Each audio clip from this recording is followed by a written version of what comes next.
সকলকে স্বাগত জানিয়ে আজকের গুরুত্বপূর্ণ ভিডিওটি শুরু করতে চলেছি। তো চলো আজকের ভিডিওর মাধ্যমে আমরা তোমাদের ক্লাস 10-এর যে তোমাদের জীবন বিজ্ঞান রয়েছে, class 10 life science second chapter জীবের প্রবাহমানতা, হ্যাঁ, তার সঙ্গে 5th চ্যাপ্টার পরিবেশের জন্য পরিবেশ সম্পদ নিয়ে যে চ্যাপ্টারটি আছে সেটি, ঠিক আছে। সেখান থেকে আমরা টোটাল 50টি কোশ্চেন নিয়েছি আজকে তোমাদের এই ম্যারাথন ক্লাসে, ক্লাস 10-এর লাইফ সায়েন্স থেকে এএনএম জিএনএম 2024-এর জন্য। তো চলো আজকের কোশ্চেনগুলো সলভ করি। আমি প্রথমে সলভ করে দেবো। আমি প্রথমে কোশ্চেনগুলো তোমাকে বলবো, তারপরে তুমি অ্যান্সার করবে। অ্যান্সারগুলো কমেন্টের মাধ্যমে জানাবে। প্রথম কোশ্চেন, আরএনএ অনুপস্থিত থাকে কোথায়? এ নম্বর প্লাজমালেসমাতে, তারপর বি নম্বর বলেছি সাইটোপ্লাজমে, সি নম্বর রাইবোজোমে, ডি নম্বর ক্রোমোসোমে।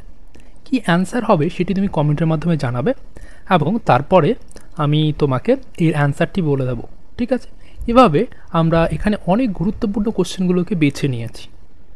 তো তোমরা একে একে সব কোশ্চেনের অ্যান্সারগুলো করো এবং আমাদের কমেন্টের মাধ্যমে জানাও, এবং তারপর দেখে নাও তোমরা কতগুলো অ্যান্সার করতে পারছো, এবং কতগুলো অ্যান্সার করতে পারছো আউট অফ 50 সেটাও কিন্তু আমাদের কমেন্টের মাধ্যমে জানাবে। এটির অ্যান্সার হবে প্লাজমালেসমাতে। দেখো এখন পরবর্তী কোশ্চেনে আমরা চলে যাই। 2 নম্বর কোশ্চেন, মাইটোসিস শব্দটির কে প্রবর্তন করেন? ব্ল্যাকমা, জেভি ফার্মার, এ ফ্লেমিং, ডি নম্বর অপশন জে.এফ. অ্যান্ডারসন। এটির আমরা অ্যান্সার করার আগে জেনে নেব মাইটোসিস জিনিসটি কী। দেখো মাইটোসিস হলো এক ধরনের কোষ বিভাজন, আমরা সবাই জানি। মাইটোসিস মিওসিস দুটি কোষ বিভাজনের ভাগ, ঠিক আছে। মাইটোসিসে কি হয়, তোমার মাইটোসিসকে আবার বলা হয় সম বিভাজন বা সদৃশ্য বিভাজন, অর্থাৎ এন থেকে তোমাদের দুটো এন উৎপন্ন হয়, অর্থাৎ সমান ক্রোমোজোম সম্পন্ন অপত্য কোষ সৃষ্টি হয়। অর্থাৎ এন থেকে দেখছো দুটি এন উৎপন্ন হচ্ছে, তাই তো। তো একে আমরা বলবো মাইটোসিস বিভাজন। আর তার সঙ্গে দেখো মিওসিস যেটা ছিল, মিওসিসের মধ্যে কি হচ্ছে আমি বলছি। তার আগে দেখো 2n থেকে 2n হচ্ছে, যেহেতু সমবিভাজন। আর মিওসিসে হচ্ছে 2n থেকে একবার n হয়ে যাচ্ছে, অর্থাৎ প্রথমে হ্রাস বিভাজন হচ্ছে, এক হ্রাস হচ্ছে, দুটো n উৎপন্ন হচ্ছে, তারপরে n থেকে আবার nn উৎপন্ন হচ্ছে। অর্থাৎ মিওসিসের মধ্যে প্রথমে হয় হ্রাস বিভাজন, তারপরে হয় সমবিভাজন বা সদৃশ্য বিভাজন, ঠিক আছে, যেটা তোমার মাইটোসিস হয়। আর মাইটোসিস শব্দটি প্রবর্তন করেন এ ফ্লেমিং। অ্যান্সার হবে সি নম্বর। 3 নম্বর, সার্টলি কোষ থেকে শুক্রাণুর যে অপসারণ হয় সেই অপসারণকে আমরা কি বলবো? শুক্রাণু অপসারণকে কি বলে? দেখো এ নম্বর অপশন আমরা দিয়েছি স্পারমাটোজেনেসিস, বি নম্বর স্পার্মিওজেনেসিস, সি নম্বর নিষেক, ডি নম্বর স্পার্মিয়েশন।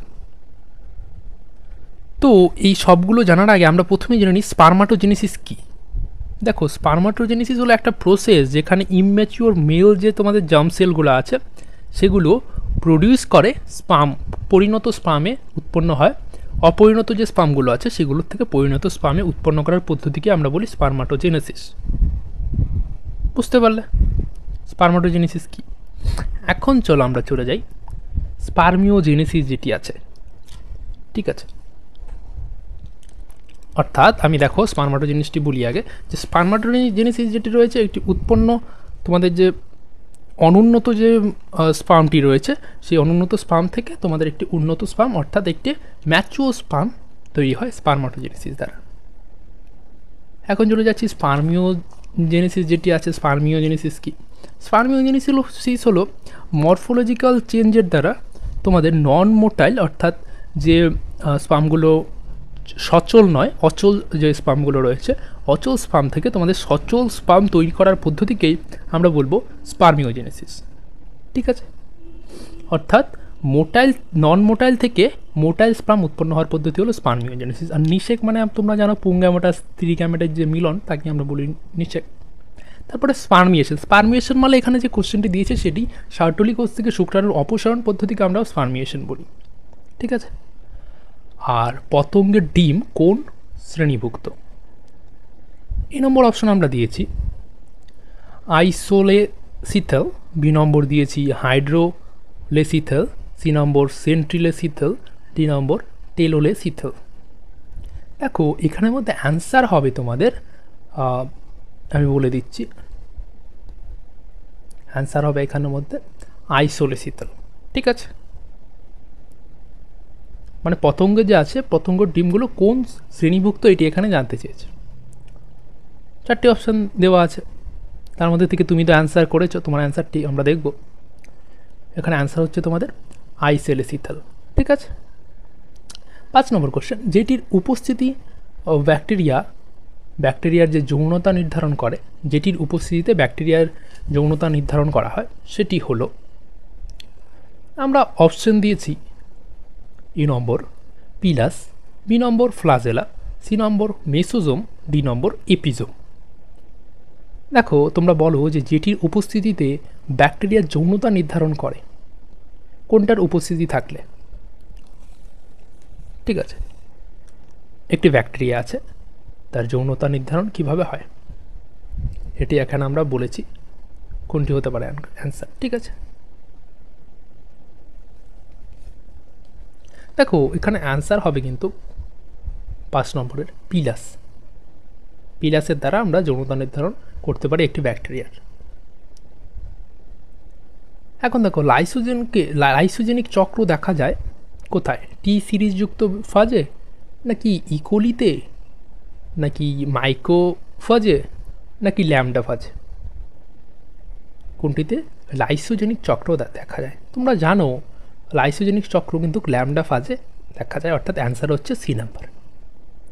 7 নম্বর কোশ্চেন, ব্লাস্টুলায় তরলপূর্ণ গহ্বরকে বলা হয় গ্যাস্ট্রোসিল, নিউরোসিল, সিলোম, ব্লাস্টোসিল। দেখো এখানে কিন্তু কোশ্চেনটির থেকেই তোমরা বুঝতে পারছো যে ব্লাস্টুলার তরলপূর্ণ গহ্বর বলেছে, তার মানে এটা কি হতে পারে। কোশ্চেনের মধ্যে অ্যান্সার লুকিয়ে আছে, গুগলি টাইপের। সিলোম হবে না, নিউরোসিল হবে না, গ্যাস্ট্রোসিল হবে না, ব্লাস্টোসিল হবে। গ্লাস্টোসিল হয় তোমার গ্লাস্টুলার যে তরলপূর্ণ গহ্বর আছে সেখানে হবে গ্লাস্টোসিল। ঠিক আছে, আর এটা কিন্তু খুবই গুরুত্বপূর্ণ কোশ্চেন, তোমরা কিন্তু এটি মনে রাখবে যে ব্লাস্টুলার তরলপূর্ণ গহ্বরকে আমরা ব্লাস্টোসিল বলি। 8 নম্বর কোশ্চেন এখন আমরা চলে আসছি এনএমজিএনএম 2024 তোমাদের ক্লাস 10 লাইফ সায়েন্সের। ঠিক আছে, তো 8 নম্বর কোশ্চেন দেখো আমরা কি বলেছি, অ্যাসিড বৃষ্টির পিএইচ কত? অ্যাসিড বৃষ্টির পিএইচ 3.4 থেকে 4.6, এ নম্বর অপশন, বি নম্বর 5.6 থেকে 6.5, সি নম্বর 6.5 থেকে 7.5, ডি নম্বর 2.4 থেকে 3.2। দেখো অ্যাসিড বৃষ্টি মানে আমরা কি জানি, যেটি হলো তোমাদের পিএইচ যদি তোমাদের থাকে 7, তাহলে আমরা বলবো এটাকে নিউট্রাল, তাই তো, কারণ এটা অ্যাসিডও নয়, এটা বেসও নয়। কিন্তু যদি 7 থেকে কম হয় পিএইচ, তখন আমরা বলবো যে এটি কিন্তু অ্যাসিড। ঠিক আছে, আর যদি 7 থেকে বেশি হয় পিএইচ, তখন আমরা বলবো এটিকে বেস বা ক্ষার। তো এখানে অপশানে দেখো তোমাদের যে অপশানগুলো দিয়েছে সেগুলোর মধ্যে তোমরা দেখো 7 থেকে কম কে আছে, সি নম্বর 7.5 আছে, তো এটি হবে না। আর তোমরা অ্যাসিড বৃষ্টির পিএইচ সবসময় মনে রাখবে যে 3.4 থেকে 4.6 কিন্তু হয়ে থাকে, তো এই নম্বর হলো অ্যান্সার হয়ে যাচ্ছে, এটা কিন্তু মনে রাখবে, এটা তোমাদের এক্সামে আসতে পারে। 9 নম্বর, জোহানেসবার্গের বিশ্ব পরিবেশ সম্মেলন কত সালে হয়েছিল? দেখো এটি একটি সম্মেলন হয়েছিল, এটি তোমাদের মনে রাখার মতো কোশ্চেন। দেখো এটির অ্যান্সার তোমাদের কি হবে, আমরা এ নম্বর অপশন দিয়েছি 2006, বি নম্বর 1990, সি নম্বর 1998, ডি নম্বর 2002। আর এটির অ্যান্সার হয়ে যাচ্ছে ডি নম্বর 2002, তোমরা মনে রাখবে। ঠিক আছে, বিশ্ব পরিবেশ সম্মেলন হয়েছিল 2002-এ। তারপরে দেখো এখন আমরা একটি কোশ্চেন নিয়ে চলে এসেছি 10 নম্বর কোশ্চেন, যেটি পানীয় জলের বিওডি কত? এ নম্বর অপশান আমরা দিয়েছি দেখো 3 পার্টস পার মিলিয়ন, বি নম্বর দিয়েছি 5 পার্টস পার মিলিয়ন, সি নম্বর 1 পার্টস পার মিলিয়ন, ডি নম্বর 4 পার্টস পার মিলিয়ন। এখানে পিপিএম বলতে বলা হয়েছে পার্টস পার মিলিয়ন। ঠিক আছে, আর বিওডি মানে হলো, বিওডিকে আমরা বলবো, বিওডি বলতে কী বুঝি সেটা আগে বলি। বিওডির ফুল ফর্ম হলো বায়োকেমিক্যাল অক্সিজেন ডিমান্ড, অর্থাৎ একটি জল আছে, ঠিক আছে, একটি জলের মধ্যে দেখো এখানে একটি আমি পাত্রের মধ্যে জল রেখেছি, তো এই জলের মধ্যে তোমাদের যে জীবাণুগুলো রয়েছে, যে কেমিক্যালগুলো রয়েছে, সেই কেমিক্যালগুলোকে ডিকম্পোজ করার জন্য, অর্থাৎ কেমিক্যালগুলোকে ধ্বংস করার জন্য, বিয়োজিত করার জন্য যতটুকু অক্সিজেনের প্রয়োজন, তাকেই আমরা বলবো বায়োলজিক্যাল অক্সিজেন ডিমান্ড। তো পানীয় জলে তোমাদের যে বিওডিটা আছে, অর্থাৎ বায়োলজিক্যাল অক্সিজেন ডিমান্ড আছে, যতটুকু জল অক্সিজেনের ডিমান্ড তোমাদের পানীয় জলে, সেটি কিন্তু তোমাদের 1 ppm হয়ে থাকে, অর্থাৎ সি নম্বরটি তোমাদের এখানে অ্যান্সার হয়ে যাচ্ছে। ঠিক আছে, আর পার্টস পার মিলিয়ন মানে আমরা জানি যে ppm। ঠিক আছে, তো ppm মানেই তোমরা বুঝে যাবে যে পার্টস পার মিলিয়ন, আর অ্যান্সার হয়ে যাচ্ছে তোমাদের সি নাম্বার 1 ppm। ঠিক আছে, চলো এখন চলে যাচ্ছি 11 নম্বর কোশ্চেনে। 11 নম্বর কোশ্চেনে দেখো আমরা কী বলেছি, নকনি রোগ কেন হয়। দেখো নকনি রোগ কেন হয়, অপশন দিয়েছি ফ্লুরাইড দূষণের জন্য, ক্যাডমিয়াম দূষণের জন্য, আর্সেনিক দূষণের জন্য, পারদ দূষণের জন্য। দেখো আগের ভিডিওতেও কিন্তু আমরা এরকম একটি কোশ্চেন দিয়েছিলাম যে আর্সেনিক দূষণের জন্য কি হয়। দেখো নকনি রোগ বলতে কী বোঝো, নকনি রোগ বলতে তোমাদের যে মানুষের যে হাঁটু থাকে, দেখো এখানে আমি একটা হাঁটুর মতো একটা সেভ এঁকেছি, তো এই হাঁটুগুলো তোমাদের একসঙ্গে লেগে যায় হাঁটার সময়। ঠিক আছে, হাঁটুগুলো বেঁকে গিয়ে একসঙ্গে হয়ে যায়, তখন আমরা বলবো তাকে নকনি রোগ। আর এই নকনি রোগটি তোমাদের ম্যাক্সিমাম হয়ে থাকে ফ্লুরাইড দূষণের ফলে। ঠিক আছে, এই নম্বর অ্যান্সার হবে। আর আর্সেনিক দূষণের জন্য তোমরা জানো ব্ল্যাক ফুট ডিজিজ যেটি আছে, পায়ের পাতায় যে কালো কালো ছোপ হয়, সেটি আর্সেনিক দূষণের জন্য হয়ে থাকে, তাই তো। তো একটি বোনাস কোশ্চেন আমরা এখানে দিয়ে দিচ্ছি যে পারদ দূষণের জন্য তোমাদের কী রোগ হয়ে থাকে, এটি তোমরা কমেন্টের মাধ্যমে আমাকে বলবে। কমেন্টে লিখবে বিও, তারপরে সেমিকলন দিয়ে তোমরা লিখে দেবে অ্যান্সার কী হবে। ঠিক আছে, তো এখন দেরি না করে চলো আমরা চলে যাই 12 নম্বর কোশ্চেন, রাস্তার দুপাশে গাছ লাগানোকে কী প্রকল্প বলা হয়ে থাকে। দেখো রাস্তার দুপাশে, অর্থাৎ একটি রাস্তা আছে তার মধ্যে দুপাশে যদি গাছ লাগাও তাকে কি বলে, গ্রিন হাউস প্রতিরোধ প্রকল্প, গ্রিন মুভমেন্ট, গ্রিন মাফলার প্রকল্প, গ্রিন ব্রেঞ্চ। ঠিক আছে, এটি কিন্তু খুবই গুরুত্বপূর্ণ একটি কোশ্চেন, তোমরা কিন্তু এটি মনে রাখবে। ঠিক আছে, এটি মনে রাখার চেষ্টা করবে। রাস্তার দুপাশে যে গাছ লাগানো হয় তাকে আমরা কি প্রকল্প বলবো, গ্রিন হাউস প্রতিরোধ প্রকল্প, গ্রিন ব্রেঞ্চ, গ্রিন মুভমেন্ট, নাকি গ্রিন মাফলার প্রকল্প। ঠিক আছে, একে আমরা বলবো গ্রিন মাফলার প্রকল্প। ঠিক আছে, অর্থাৎ রাস্তার চারিপাশে যদি তোমরা দেখো গাছ লাগানো আছে, সেই যে প্রকল্পের আন্ডারে এটি থাকে একে আমরা বলবো গ্রিন মাফলার প্রকল্প। 53 MAB এর পুরো নাম কি। A number option man and biological programme, man and biodiversity programme, man and biosphere programme, man and botanical programme. MAB বায়োলজিতে তোমাদের এর ফুল ফর্ম কি। দেখো এটির ফুল ফর্ম কিন্তু তোমাদের ম্যান অ্যান্ড বায়োস্ফিয়ার প্রোগ্রাম হবে, কারণ MAB তোমাদের বায়োস্ফিয়ারের আন্ডারে কাজ করে থাকে, তো এই জন্য এটির ফুল ফর্ম হয়ে যাচ্ছে তোমাদের ম্যান অ্যান্ড বায়োস্ফিয়ার প্রোগ্রাম, যা সি নম্বর অপশান আমাদের দেওয়া আছে 13 নম্বর কোশ্চেনে। এখন আমরা চলে যাব 14 নম্বর কোশ্চেন, যেটি লেখা আছে শব্দ দূষণ কোন হরমোনের ক্ষরণকে বাড়িয়ে দেয়। Thyroxine, oestrogen, progesterone, adrenaline. দেখো তোমরা কি জানো যে ইমার্জেন্সি হরমোন কাকে বলে বা আপৎকালীন হরমোন কাকে বলে। এটি একটি বোনাস কোশ্চেন হিসেবে আমি বলে দিলাম, তোমরা কমেন্টে বলবে 2BO এভাবে কমেন্ট করবে যে আপৎকালীন হরমোন কাকে বলে। ঠিক আছে, এখন আমি বলে দিচ্ছি আপৎকালীন হরমোন কাকে বলে। অ্যাড্রিনালিন যেটি আছে তাকে আমরা কিন্তু আপৎকালীন হরমোন, অর্থাৎ ইমার্জেন্সি কালে যখন তোমার ধরো ভয় পাচ্ছ কোনো কিছু দেখে, ঠিক আছে, তার সঙ্গে ধরো তোমার এরকম কিছু হচ্ছে, কোনো একটা মানে টেনশানে আছো, প্রচণ্ড টেনশানে আছো, ভয় পাচ্ছ, শরীর খারাপ বা যে কোনো তোমার টেনশান জাতীয় যে কোনো জিনিস হলেই তোমার কিন্তু অ্যাড্রিনালিন হরমোনটি ক্ষরণ হয়। মানে তোমার ভয়, দুঃখ, ক্রোধ সব কিছুর মধ্যে অ্যাড্রিনালিন হরমোনটি কিন্তু ক্ষরণ হয়ে থাকে। তাই জন্য আপৎকালীন যে অবস্থাগুলো রয়েছে, অর্থাৎ ইমার্জেন্সি যে অবস্থাগুলো রয়েছে, সেই সময় আমাদের অ্যাড্রিনালিন হরমোন অগ্ন্যাশয়ের আইলেটস অফ ল্যাঙ্গারহ্যান্সের বিটা কোষ থেকে ক্ষরণ হয় বলে আমরা একে আপৎকালীন হরমোন বলি। আর এখানে যেহেতু বলেছে শব্দ দূষণ কোন হরমোনের কারণে বাড়তে, কোন হরমোনের ক্ষরণকে বাড়িয়ে দেয়, তো আমরা এটাও বলতে পারি শব্দ দূষণও কিন্তু একটি আপৎকালীন হরমোন আমাদের দেহের জন্য। ঠিক আছে, এর জন্য অ্যাড্রিনালিনই এখানে অ্যান্সার হতে চলেছে। ঠিক আছে, 14 নম্বর কোশ্চেনের অ্যান্সারও তোমাদের দেখে নিলে অ্যাড্রিনালিন হচ্ছে ডি নম্বর অপশন। এখন আমরা চলে যাব পরবর্তী যে কোশ্চেনগুলো রয়েছে সেগুলো। আর এখানে থাইরক্সিন, ইস্ট্রোজেন, প্রোজেস্টেরন এগুলো কিন্তু করছে না। তোমরা জানো ইস্ট্রোজেন মহিলাদের দেহে থাকে, তো অ্যাড্রিনালিন তো ছেলে মেয়ে সবার কাছেই থাকে। 15 নম্বর কোশ্চেনে আমরা এখন চলে আসছি। ঝুম চাষ পদ্ধতি দ্বারা রোধ করা হয় জল অপচয়, ভূমিক্ষয়, অরণ্য নিধন, বন্যপ্রাণী রক্ষা। কি রোধ করা হয় ঝুম চাষ পদ্ধতি দ্বারা? দেখো, ঝুম চাষ পদ্ধতি তোমরা জানো, এর আগেও আমি কিন্তু তোমাদের এরকম একটি কোশ্চেন নিয়েছিলাম। ঝুম চাষ হলো তোমাদের ভূমিক্ষয় রোধ করে, ঠিক আছে। পরিবেশে অক্সিজেন ও কার্বন ডাইঅক্সাইডের ভারসাম্য রক্ষিত হয় তোমাদের এ নম্বর অপশন, ভূমি সংরক্ষণের মাধ্যমে, অরণ্য সংরক্ষণের মাধ্যমে, জল সংরক্ষণের মাধ্যমে, পানি সংরক্ষণের মাধ্যমে। দেখো, আমরা সবাই জানি যে গাছ কার্বন ডাইঅক্সাইড শোষণ করে। এর জন্য যদি আমরা অরণ্য সংরক্ষণ করি তাহলে কিন্তু পরিবেশের মধ্যে অক্সিজেন ও কার্বন ডাইঅক্সাইডের ভারসাম্য রক্ষা পাবে।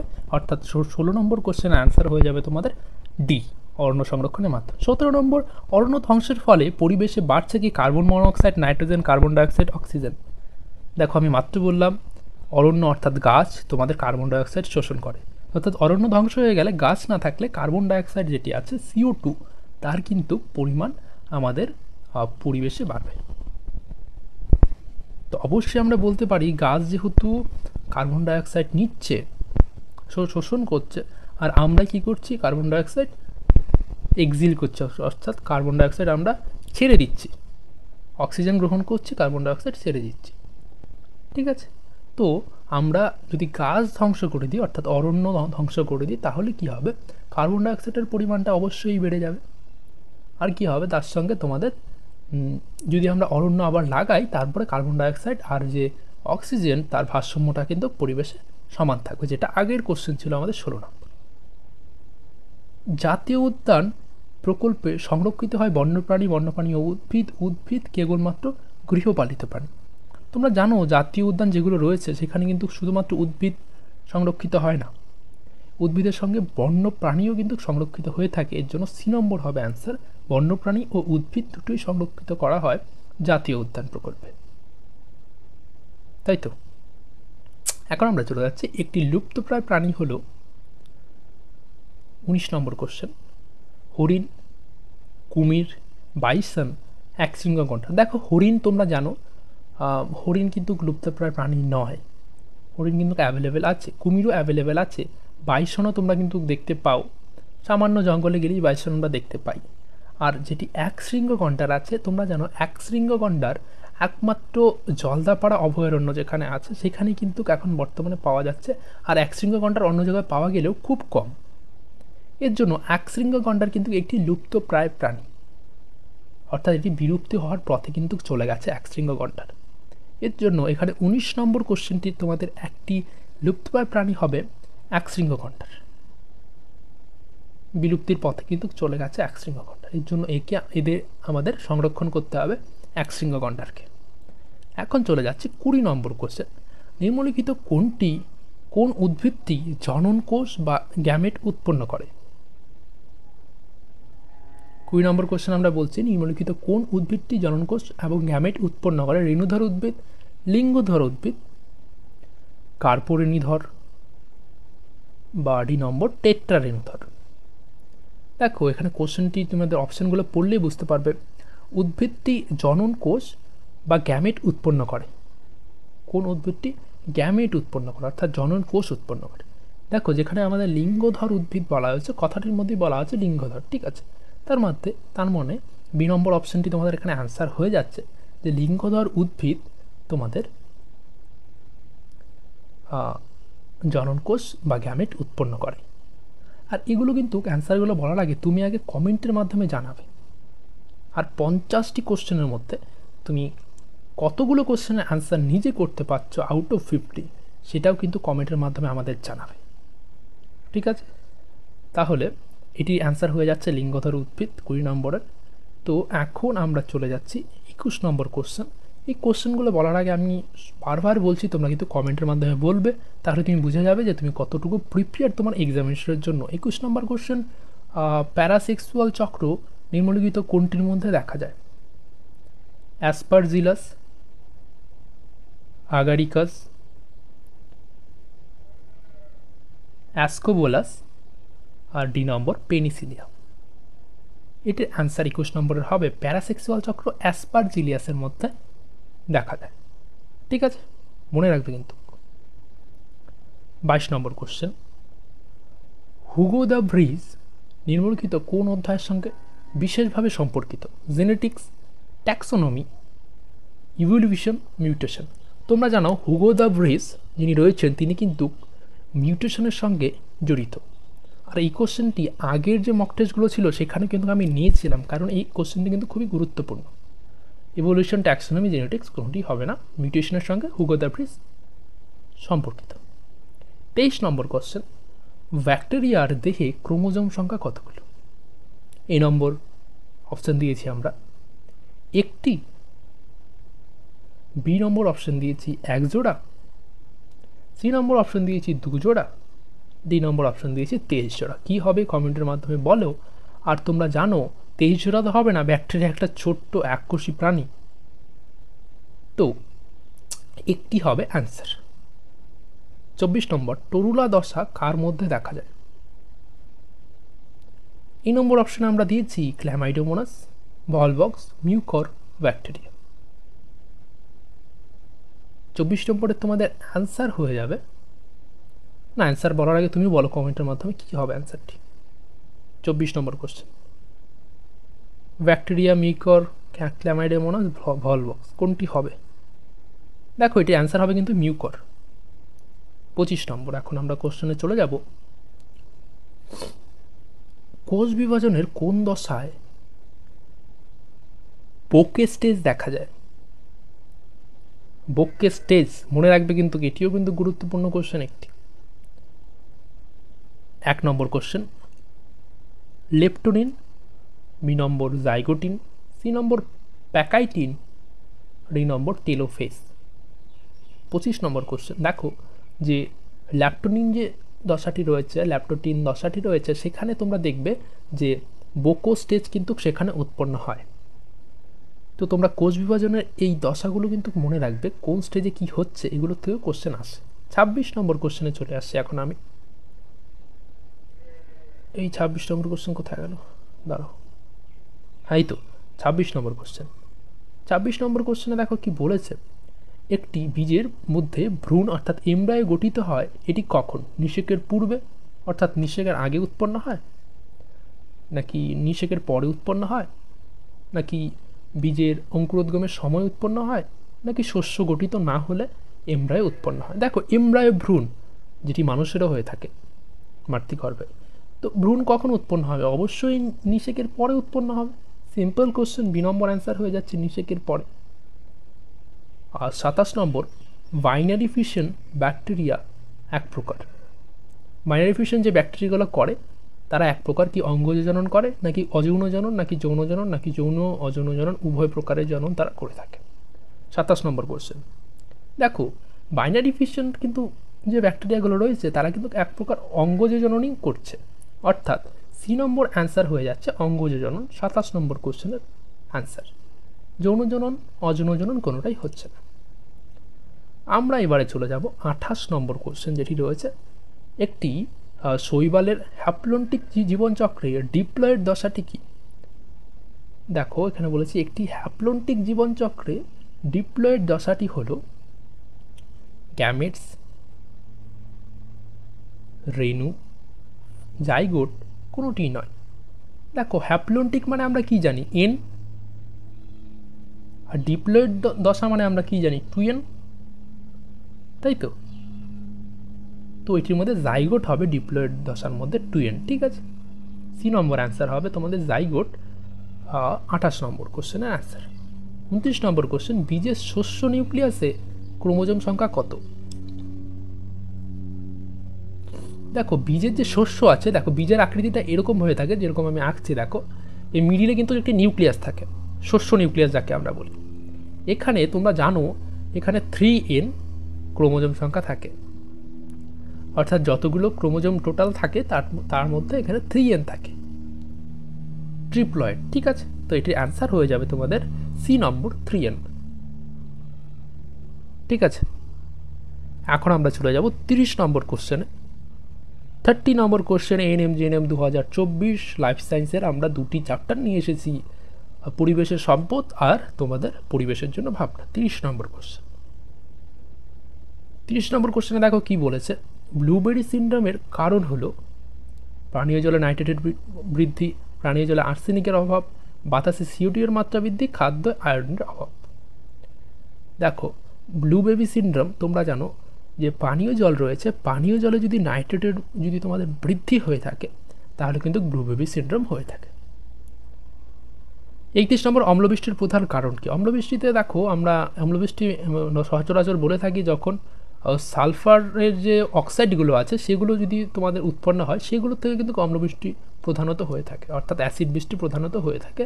আর অ্যাসিড বৃষ্টির ফলে তোমরা জানো যে স্তম্ভগুলো রয়েছে, যে তাজমহল রয়েছে, এরকম পাথরের ইয়েগুলো কিন্তু নষ্ট হয়ে যায়। আর এখানে দেখো সালফারের অক্সাইড একটি রয়েছে, সি নাম্বার অপশানে SO2, এর জন্য এটি অ্যান্সার হয়ে যাচ্ছে সি নাম্বার। 32 নম্বর, অ্যাসিড বৃষ্টির প্রধানত নিম্নের কিসের মিশ্রণ? সেম কোশ্চেন, অম্লবৃষ্টি অ্যাসিড বৃষ্টি একই। এ নম্বর অপশন আমরা দিয়েছি SO2 ও NO2, বি নম্বর CO2 ও জলীয় বাষ্প, সি নম্বর CO2 ও NO2, ডি নম্বর CO2 ও NO2। দেখো আমরা জানি যে সালফারের অক্সাইডগুলো কিন্তু অ্যাসিড বৃষ্টিতে প্রধানত কাজ করে। তার সঙ্গে কিসের মিশ্রণ থাকে? দেখো এ নম্বর SO2 আছে, ডি নম্বর SO2 আছে, অর্থাৎ এই দুটোর থেকে একটি হবে। তার সঙ্গে দেখো নাইট্রোজেনের যে অক্সাইডগুলো আছে সেগুলোও কিন্তু এখানে উৎপন্ন হয়, অর্থাৎ SO2 আর NO2 মিলে তোমাদের ডি নম্বর অপশনটি হচ্ছে এখানে অ্যান্সার। অ্যাসিড বৃষ্টির প্রধানত নিম্নে এই মিশ্রণের ফলে অ্যাসিড বৃষ্টি হয়ে থাকে এবং তাজমহল এবং এরকম মার্বেলের যে স্তম্ভগুলো রয়েছে সেগুলো কিন্তু প্রচণ্ডভাবে ধ্বংস হয়, প্রচণ্ডভাবে দূষিত হয়। 33 নম্বর কোশ্চেন, খাদ্য সংরক্ষণে রেফ্রিজারেটর সাহায্য করে ব্যাকটেরিয়া জীবাণুকে মেরে ফেলে, জৈব রাসায়নিক যে বিক্রিয়াগুলো আছে সেই বিক্রিয়াগুলোর হারকে হ্রাস করে। রেফ্রিজারেটর অর্থাৎ AC যারা রয়েছে, ঠিক আছে। আর সি নম্বর, খাদ্যের উপর বরফের আস্তরণে সাহায্য করে। ডি নম্বর, উৎসেচক বিক্রিয়া বন্ধ করে দেয়।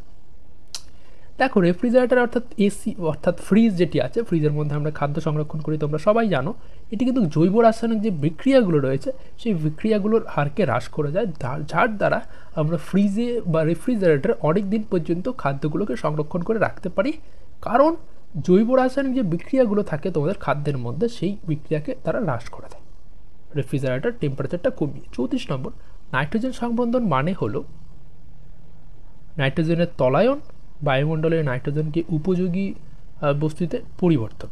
দেখো নাইট্রোজেন সংবন্ধন মানে তোমাদের বি নম্বর অপশনে অ্যান্সার হবে বায়ুমণ্ডলের নাইট্রোজেনকে উপযোগী বস্তুতে পরিবর্তন। এখানে আমি 4টি অপশন দিইনি, এটি তোমাদেরকে একটু বোনাস কোশ্চেন দিলাম 2টি অপশন দিয়ে। 34 নম্বর অ্যান্সার তাহলে হয়ে যাচ্ছে বি নম্বর, বায়ুমণ্ডলের নাইট্রোজেনকে উপযোগী বস্তুতে পরিবর্তন করতে সাহায্য করে নাইট্রোজেন সংবন্ধন, ঠিক আছে। 34 নম্বর কোশ্চেন হয়ে গেল অলরেডি। এখন তাহলে আমরা চলে যাব 35 নম্বর কোশ্চেন, ঠিক আছে। দেখো 35 নম্বর কোশ্চেন আমরা কি বলেছি, DNA এর নিউক্লিওটাইড গঠনের ক্ষেত্রে কোন উপাদানগুলি প্রয়োজনীয়? 1 নম্বর দিয়েছি ফসফরিক অ্যাসিড, 2 নম্বর দিয়েছি ডিঅক্সিরাইবোজ শর্করা, আর তোমাদের 3 নম্বর দিয়েছি নাইট্রোজেন বেস। এরকম DNA এর মধ্যে যে নিউক্লিওটাইডগুলো থাকে তাদের মধ্যে কী কী উপাদানগুলো থাকা প্রয়োজন, ঠিক আছে। তো দেখো এখানে আমরা এভাবে 3টে লিখে তারপর অপশন দিয়েছি, ফসফরিক অ্যাসিড, ডিঅক্সি রাইবোজ শর্করা, নাইট্রোজেন বেস লিখে আমরা অপশন দিয়েছি। এ নম্বর অপশন দিয়েছি দেখো কি 1 2 3 তিনটেই থাকবে, বি নম্বর দিয়েছি 1 এবং 2 থাকবে, ডি নম্বর 1 এবং 3 থাকবে, সি নম্বর 2 এবং 3 থাকবে। আমরা জানি 3টি প্রয়োজন, phosphoric acid, deoxyribose sugar আর নাইট্রোজেন বেস যেগুলো আছে তোমাদের অ্যাডিনিন, গুয়ানিন, ওগুলো সব কিছু কিন্তু প্রয়োজন, অর্থাৎ এই নম্বরটি অ্যান্সার হচ্ছে। দেখো দুটি অসম আকৃতি গ্যামেটের মিলনকে কি বলে? অর্থাৎ দুটি গ্যামেট আছে, ধরো একটি বড় গ্যামেট আছে, একটি ছোট গ্যামেট আছে, দুটি গ্যামেটের যদি মিলন হয় তাহলে আমরা তাকে কি বলবো? অসম আকৃতি আর কি, ঠিক আছে। তো অসম আকৃতি কোশ্চেনের মধ্যে বলে দিয়েছে দুটি অসম আকৃতি, অর্থাৎ আইসো নয়, আইসো মানে আমরা জানি সমান, অ্যানাইসোগেমি, ঠিক আছে। আর আইসোগেমি মানে হলো তোমাদের যে সম আকৃতি দুটি গ্যামেটের যদি মিলন হতো। আর উগেমি যেটি আছে, উগেমি হলো তোমাদের মানুষের যে গ্যামেটগুলোর মিলন হয় তাকে আমরা উগেমি বলবো, ঠিক আছে। চলো এখন আমরা চলে যাচ্ছি 37 নম্বর কোশ্চেনে, নিম্নলিখিত কোনটি শুধুমাত্র সজীব কোষেই বংশ বিস্তার করে? 1 নম্বর কোশ্চেনে আমরা অপশন দিয়েছি অ্যামিবা, ভাইরাস, ব্যাকটেরিয়া, ছত্রাক। শুধুমাত্র সজীব কোষেই বংশ বিস্তার করে, বাইরে অর্থাৎ যে জড় বস্তু আছে সেখানে কিন্তু সে বংশ বিস্তার করতে পারে না। এখানে অ্যান্সার হবে ভাইরাস। যেরকম ধরো করোনা ভাইরাস ছিল, তোমরা জানো সকলেই করোনা ভাইরাস। সেই করোনা ভাইরাস কিন্তু শরীরের মধ্যে যদি থাকে, মানুষের দেহে থাকে, তাহলেই সে বংশবিস্তার করতে পারে, তাহলেই সে জীবিত থাকে। বাইরে যদি কোথাও আমরা রেখে দিই কোনো জড় বস্তুর ওপরে বা বায়ুর মধ্যে, তাহলে কিন্তু সে বেঁচে থাকতে পারে না, তাই না? কারণ এর জন্য শরীরের দ্বারাই কিন্তু করোনা ভাইরাসটা ছড়াতো। এই জন্য এটা অ্যান্সার হয়ে যাচ্ছে সজীব বস্তুর মধ্যে বংশবিস্তার করে ভাইরাস। 38 নাম্বার কোশ্চেন, দেহকোষের ডিপ্লয়েড নিউক্লিয়াসকে আমরা কী বলি? প্রোনিউক্লিয়াস, অ্যাম্ফিনিউক্লিয়াস, হেমিনিউক্লিয়াস, হেটেরোক্যারিয়ন। ঠিক আছে, দেহকোষের যে ডিপ্লয়েড নিউক্লিয়াস আছে তাকে আমরা কী বলবো? তাকে আমরা বলবো হেটেরোক্যারিয়ন। হেটেরোক্যারিয়ন, ঠিক আছে। 38 ডি নম্বর অ্যান্সার হয়ে গেল। মনে রাখবে, কিছু কিছু কোশ্চেন আছে যেগুলো মনে রাখতে হবে, কিছু করার নেই। 39, লেডিক কোষ কোথায় দেখা যায়? শুক্রাশয়, ডিম্বাশয়, থাইরয়েড, পিটিউটারি। দেখো, লেডিক কোষ যেটি আছে সেটি কিন্তু তোমাদের শুক্রাশয়ে দেখা যায়। ঠিক আছে, এর জন্য অ্যান্সার হয়ে যাবে শুক্র। দেখো, প্রজননতন্ত্রের সঙ্গে কে সংশ্লিষ্ট? ঠিক আছে, মূত্রত্যাগ, রজনীবৃত্তি, প্রসব, রজদর্শন, BCD তিনটি কিন্তু প্রজননতন্ত্রের সঙ্গে সম্পর্কিত, কিন্তু সংশ্লিষ্ট অর্থাৎ মানে মূত্রত্যাগ যেটি আছে সেটি কিন্তু নয়। আর 41 নম্বর বর্ষ বলো, অ্যানুয়াল রিং কোন প্রকার বৃদ্ধির ফলে সৃষ্টি হয়? প্রাথমিক বৃদ্ধির ফলে সৃষ্টি হয়, নাকি গৌণ বৃদ্ধির ফলে সৃষ্টি হয়, নাকি প্রাথমিক ও গৌণ বৃদ্ধি, নাকি কোনোটি না? দেখো, তোমরা যদি মনে রাখো তাহলে এটি হবে কিন্তু গৌণ বৃদ্ধির ফলে বর্ষবলয় অর্থাৎ অ্যানুয়াল রিং সৃষ্টি হয়ে থাকে। অর্থাৎ অ্যান্সার হচ্ছে বি নম্বর, গৌণ বৃদ্ধি। ঠিক আছে, বৃদ্ধির জিনিসটা যদি তোমরা পড়ে থাকো। 42, একজন সাধারণ মানুষের দেহে কতগুলো ক্রোমোজোম থাকে? 42 নম্বর কোশ্চেন। 42টি, 44টি, 46টি, 48টি। তোমরা সবাই জানো 23 জোড়া ক্রোমোজোম থাকে একটি মানুষের দেহে, অর্থাৎ 46টি, সি নাম্বার অ্যান্সার। 43, আন্টার্কটিকায় ওজোন হ্রাসের কারণ এর উপাদান বৃদ্ধি পাওয়ার ফলে। এর উপাদান বলতে কার উপাদান? অপশন দিয়েছি, নাইট্রোজেন ডাইঅক্সাইড, NO2, বি নম্বর সালফার ডাইঅক্সাইড, ডি নম্বর ক্লোরিন নাইট্রেট, সি নম্বর অপশন দিয়েছি ফ্রিয়ন। আর তোমরা জানো আন্টার্কটিকায় যে ওজোন হ্রাস হচ্ছে, ওজোন গ্যাস হ্রাস হচ্ছে, এর উপাদান বৃদ্ধির ফলে, সেটি হলো ফ্রিয়নই হবে অ্যান্সার, সি নম্বর। ফ্রিয়নের ফলে তোমাদের আন্টার্কটিকায় ওজোন গ্যাসের উপাদান কিন্তু হ্রাস পাচ্ছে। 44 আমরা এখন চলে যাব। নিম্নলিখিত এদের মধ্যে কোনটি এন্ডেমিক অর্থাৎ স্থানিক উদ্ভিদ, অর্থাৎ নিজের জায়গায় স্থানের মধ্যেই থাকে, এন্ডেমিক প্রজাতি? এই নম্বর অপশন আমরা দিয়েছি, দেখো, কোয়েরকাস ইনকানা, বি নম্বর ইলুসাইন কোরাকানা, সি নম্বর ফেনিক্স পালুডোসা, ডি নম্বর ফাইদা ক্যালিসোনা। 44 অ্যান্সার হয়ে যাচ্ছে বি, এলুসাইন কোরাকানা। মনে রাখবে, এন্ডেমিক স্থানিক উদ্ভিদ। ঠিক আছে, এলুসাইন কোরাকানা। গ্রিন হাউস প্রভাবের কারণে পরিবেশের যৌগের এই অতিরিক্ত মাত্রায় সংযোজন। গ্রিন হাউস প্রভাব মানে কোন যৌগর কারণে গ্রিন হাউস প্রভাব, এর কারণ হলো কোন যৌগটি মেনলি আর কি। তোমরা জানো CO2 হলো প্রধান গ্রিন হাউস গ্যাস। তো 45 নাম্বার কোশ্চেনে মানে এই যৌগটির সংযোজনের ফলেই তোমাদের গ্রিন হাউস প্রভাবটা দিন দিন বাড়ছে, অর্থাৎ এ নম্বর অপশন কার্বন ডাইঅক্সাইড হবে অ্যান্সার, CO2। অ্যামোনিয়া, ভাসমান কণা, জলীয় বাষ্প এখানে কিন্তু হচ্ছে না। 46 নম্বর, ভারতীয় সিডিউলার বন্যপ্রাণী সংরক্ষণ মতে রাইনোসেরাস ইন্ডিকা হলো শিডিউল 1-এ, শিডিউল 2-তে, শিডিউল 3-তে, উপরে কোনোটিই নয়। দেখো, তোমরা জানো ভারতের সিডিউলার বন্যপ্রাণী সংরক্ষণের মতে রাইনোসেরাস ইন্ডিকা হলো একটি শিডিউল 2 এর অন্তর্ভুক্ত। ঠিক আছে, মনে রাখবে শিডিউল 2। ঠিক আছে, একটু ইউনিক কোশ্চেন নিয়েছি আমরা যেন তোমরা এই কোশ্চেনগুলো সলভ করতে পারো। নিম্নলিখিত 4টি বস্তুর মধ্যে কোনটি গ্রিন হাউস প্রভাবের জন্য দায়ী? দেখো, carbon dioxide, carbon monoxide, hydrogen fluoride, sulphur dioxide. তোমাদের মাত্র বললাম কার্বন ডাইঅক্সাইড যে আছে সেটি হলো প্রধান গ্রিন হাউস গ্যাস, CO2 যাকে বলি আমরা। তো এখানে 4টি বস্তুর মধ্যে তোমাদের CO2 অর্থাৎ এই নম্বর অপশন কার্বন ডাইঅক্সাইড তোমাদের গ্রিন হাউস প্রভাবের জন্য বেশি দায়ী। প্রধান গ্রিন হাউস গ্যাসই কার্বন ডাইঅক্সাইড। 48, পৃথিবীর বৃহত্তম নাইট্রোজেন ভাণ্ডার কোথায়? মাটি, বাতাস, সমুদ্র, পাথর। তোমরা জানো ম্যাক্সিমাম বাতাসের মধ্যে নাইট্রোজেন কিন্তু থাকে 72%। তো সেটি পৃথিবীর বৃহত্তম নাইট্রোজেন ভাণ্ডার হলো বাতাস হবে, বি নম্বর অ্যান্সার। 49 কোশ্চেন। ঠিক আছে, উদ্ভিদের মূলের বৃদ্ধি পরিমাপ করা হয় আর্ক ইন্ডিকেটর দ্বারা, স্পেস মার্কার দ্বারা, হরাইজন্টাল মাইক্রোস্কোপের দ্বারা, অক্সানোমিটার দ্বারা। দেখো, উদ্ভিদের মূলের বৃদ্ধি যেটি পরিমাপ করা হয় সেটি হলো স্পেস মার্কার দিয়ে, বি নম্বর অপশন অ্যান্সার হবে। 50 নম্বর কোশ্চেন, আদা হলো একটি পরিবর্তিত কাণ্ড, পরিবর্তিত মূল, পরিবর্তিত বিটপ নাকি পরিবর্তিত মুকুল? দেখো, তোমরা সবাই জানো আদা হলো একটি পরিবর্তিত কাণ্ড, অর্থাৎ এই নম্বর অ্যান্সার হয়ে যাচ্ছে। এখানে আমরা টোটাল 50টি কোশ্চেন দেখলে তোমাদের সঙ্গে আলোচনা করে নিলাম। সেই সম্পূর্ণ 50টি কোশ্চেনের মধ্যে তুমি কতগুলো কোশ্চেন অ্যান্সার করতে পারছো সম্পূর্ণ তুমি সেটি আমাকে কমেন্টের মাধ্যমে নির্দ্বিধায় জানাবে। তার সঙ্গে দেখো সায়েন্স এডুকেটিং এখানে লেখা আছে, এই চ্যানেলটি হলো আমার নিজস্ব চ্যানেল, সেখানে তুমি গিয়ে ভিজিট করতে পারো। এই টাইপের কোশ্চেন ভিডিও, এই টাইপের practice question, previous year question solve সব কিছু তুমি সেখানে পেয়ে যাবে। এবং তোমাদের কাউন্সিলিং রেজাল্ট যে এনএনজিএনএমের রয়েছে এবং অন্যান্য এক্সাম ক্লাস 9-10 সব কিছু এখানে আমরা গাইডেন্স দিয়ে থাকি এই চ্যানেলে। তোমরা অবশ্যই এই চ্যানেলটিকে ভিজিট করতে পারো, আমি এই ভিডিওর নিচে কমেন্ট করে রাখবো।